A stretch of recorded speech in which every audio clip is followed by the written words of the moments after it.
장비의 소중함을 잊지 말도록 합시다. 이날은 오랜만에 가족들이 다 모이는 날이었어요. 그래서 평소보다는 조금 더 좋은 걸 사기 위해서 이렇게 둘러봤습니다. 아시는 분은 다 아시는 곳일 텐데요. 노량진 지하에 있는 서울수산이에요. 여긴 비교적 늦은 시간까지 영업을 해서 새벽 시장에 못 가는 사람을 위한 좋은 선택지가 되는 곳입니다. 그래서 고른 거는 능성어예요. 능성어를 고르면 저렇게 머리를 한번 따고 신경을 죽여서 살이 빨리 물러지는 걸 막아주는 작업을 해줍니다. 그럼 이제 피가 충분히 빠질 수 있도록 이렇게 걸어놨다가 가져오는 거죠. A few moments later. 손질을 노량진에 있는 소매집에 가서 맡기셔도 되는데요. 저는 직접 하는 걸 선호하니까 이렇게 가져왔습니다. 이렇게 가져온 생선은 겉에 있는 피와 이물질을 한번 제거해 주도록 하겠습니다. 기본적으로 손질은 항상 깔끔해야 되는 것 같아요. 얘는 특히나 미끄럽기 때문에 바닥에 키친타올을 깔고 손질을 해줄 건데요. 머리가 움직이는 게 조금 무섭네요. 비늘을 깎아서 없애는 스키빗기를 할 건데 저처럼 실력이 부족하면 지느러미를 저렇게 다 제거를 해주는 게 좋습니다.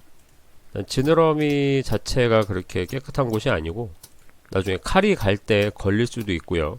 그리고 나중에 탕을 끓일 때 더 깔끔하게 냄새가 없게 끓일 수 있기 때문이에요.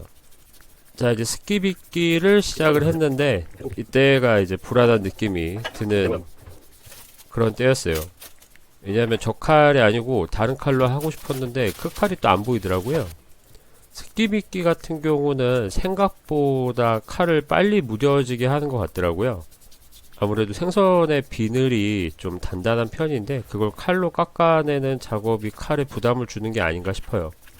중간중간 연마봉으로 다시 연마를 하면서 작업을 진행을 했습니다. 저는 광어나 방어나 능성어나 이런 생선은 스키빗기 하는 거를 좋아하는데, 좋아한다는 게 저 일이 너무너무 재밌어 이게 아니고 저 작업을 하고 숙성을 하는 것이 훨씬 더 깨끗하고 안전하다고 생각하기 때문이에요. 물론 비늘을 치셔도 되고 혹은 뭐 비늘을 안 치고 통숙성을 하기도 하는데 음식은 안전과 위생이 생명이라고 생각하기 때문에 저렇게 스키빗기를 해줬습니다. 실력이 있는 분이 하셨으면 저렇게 얼룩덜룩한 게 없었을 텐데 전 실력이 없으니까 그냥 귀엽게 봐주세요. 자, 스키빗기를 한 다음에는 머리를 제거해 줬습니다. 지겨우실까봐 반대쪽 하는 생략을 했어요. 그래서 배를 가르고 내장을 꺼내게 되는데 개인적으로 저는 이때가 조금 설레입니다. 왜냐면 내장을 갈랐을 때 내장 지방이 가득 차 있으면 생선 맛이 보장되는 거기 때문이에요. 얘는 그렇게 기름이 차진 않았더라고요. 조금 아쉬웠습니다. 내장을 제거한 다음에는 척추 안쪽에 있는 핏대를 제거해 주시고 저 안쪽에 풀질을 해서 최대한 깨끗하게 해야 한다는 거, 생선 손질을 몇 번 보신 분들은 이제는 다 아실 것 같아요. 네, 저렇게 깨끗하게 피가 나오지 않도록 해주시고요. 네, 카메라 구도가 이상해졌네요. 이때 그 피 나가야 해서 후다닥 해동지로 겉에 물기를 제거를 하고 아이스박스에 넣어서 출발했습니다. 1 hour later.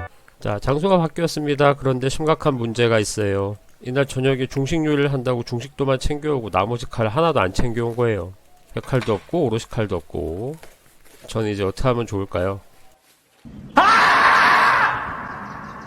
뭐 어쩌겠습니까? 있는 대로 해야겠죠? 그래서 일단은 가마 부분을 잘라냈습니다. 그나마 다행인 건 중식도를 비교적 오랜만에 꺼내서 제 손은 중식도와 맞지 않지만 칼날은 나름 예리한 편이었어요. 예전에 중식 셰프님이 이 칼 하나면 뭐든지 다 한다, 뭐 회도 뜨고 다 한다라고 얘기를 하셨는데 이걸 제가 직접 해보게 될 줄은 몰랐습니다. 평소에 저의 소신은 실력이 없으면 장비라도 좋아야 한다인데 다시 봐도 옆통수가 지끈지끈거리는 장면이에요.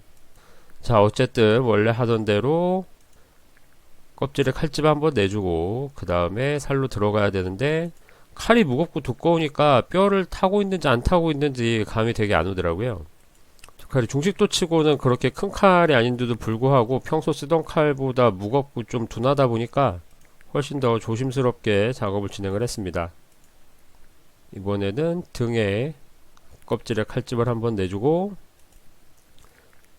오롯이를 떠줘야 되는데 능성어 같은 경우에는 손질 난이도가 있는 편이에요. 왜 그러냐면 척추에 있는 뼈랑 등에 있는 뼈가 약간 벌어져 있기 때문에 잘못하면 등으로 들어가서 반대쪽 살로 나오기가 굉장히 쉬운 생선이죠. 오롯이를 직접 떠보시는 분들은 무슨 말인지 이해를 하실 것 같은데, 제가 이런 얘기를 하는 이유는 제가 그런 식으로 실수를 했다라는 걸 자백하고 있는 거죠. 그래도 칼이 크고 무겁다 보니까 뼈를 자르는 거는 비교적 쉬운 편이었어요. 하지만 살이 안 나와서 이제 국물이 맛있어질 예정입니다. 자, 한 장을 분리한 다음에는 갈비뼈를 제거해 줘야 되는데, 이때 실수를 하면 맛있는 뱃살을 날리기 때문에 굉장히 조심스럽게 작업을 해줬어요. 저 뼈를 따라서 칼이 곡선으로 들어가야 되는데 저 큰 칼로 하다 보니까 어쩔 수 없이 칼을 여러 번 댈 수밖에 없었습니다. 그래서 칼 끝을 이용해서 최대한 살을 안 파먹도록 주의해서 했어요. 그래서 어찌어찌 저렇게 했습니다. 그리고 배 쪽에 있었던 막도 질기니까 제거해 줬고요. 여기까지 오니까 감회가 새롭네요. 이게 되기는 하네요. 중식도로 회뜨기. 자, 하지만 남은 작업들이 더 있습니다. 등살과 뱃살을 나눠주고, 그 다음에는 가운데 있는 뼈를 제거해 줍니다. 저 부분은 매운탕에 넣으시거나 그냥 다져서 드셔도 괜찮아요. 이제 탈피를 해줄 건데요. 의외로 탈피는 나쁘지 않았습니다. 칼이 넓적해서 그런 건지 생선에 기름이 있어서 그런지 모르겠지만 탈피는 비교적 깔끔하게 됐어요. 물론 비교적이라는 겁니다. 다른 작업에 비해서는 조금 나았다. 저처럼 실력이 부족한 분들은 등살 뱃살 나눠서 분리하면 쉽다는 거. 자, 요 껍질은 버리지 않고요, 끓는 물에 데쳤다가 다른 요리에 쓸 거예요. 농어, 민어, 능성어, 자바리, 감성돔, 참돔도 이런 식으로 껍질을 쓸 수가 있는데요. 30초 정도 데쳐준 다음에 찬물에다가 담가서 저렇게 껍질에 붙은 살을 제거해 줍니다. 그 다음에는 채 썰어서 잠시 보관해 두시면 돼요. 그리고 대가리랑 서더리 부분도 끓는 물에 한번 데칠 거예요.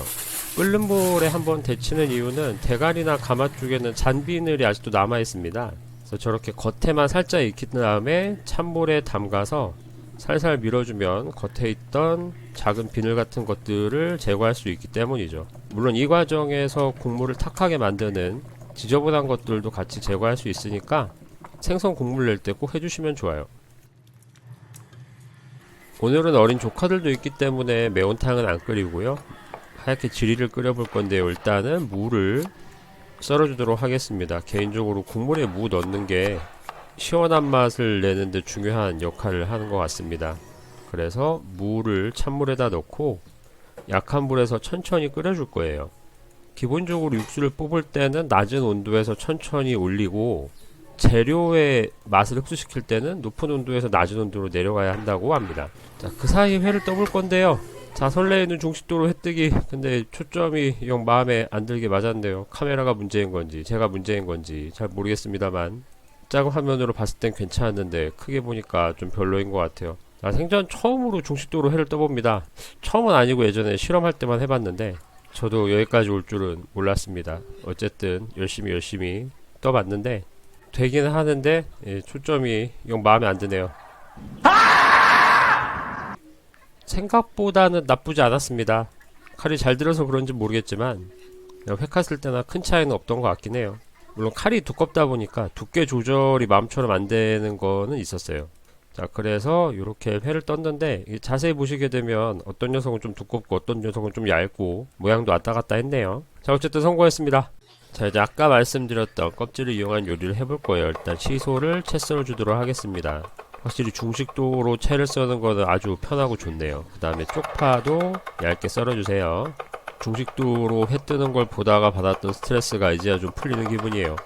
마찬가지로 양파도 썰어주셔야 되는데 아주 얇게 썰어주세요. 그래서 양파가 이렇게 뒷면이 비칠 정도로 썰어주시면 되겠습니다.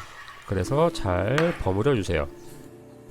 얘를 그대로 먹을 건 아니고요, 초장에 버무려도 좋지만 초장은 너무 뻔한 맛이니까 제품 스미소를 사서 위에다 살짝 뿌려주시면 좋습니다. 자, 그래서 이렇게 나왔고요. 이제 국물 요리 마무리 해볼게요.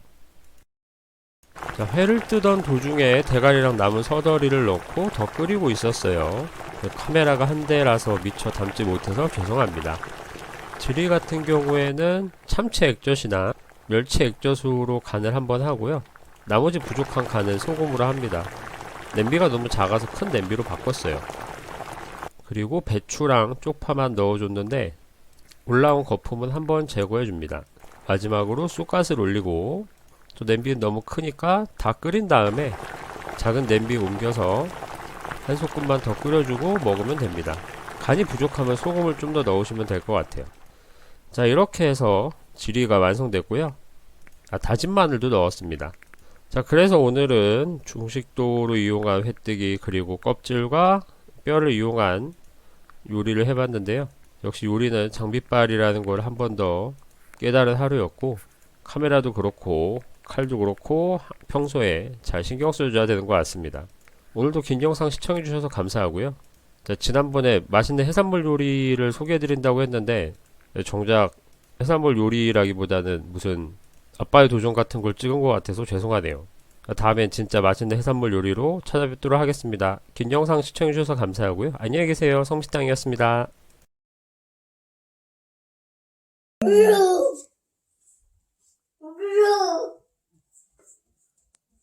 으아!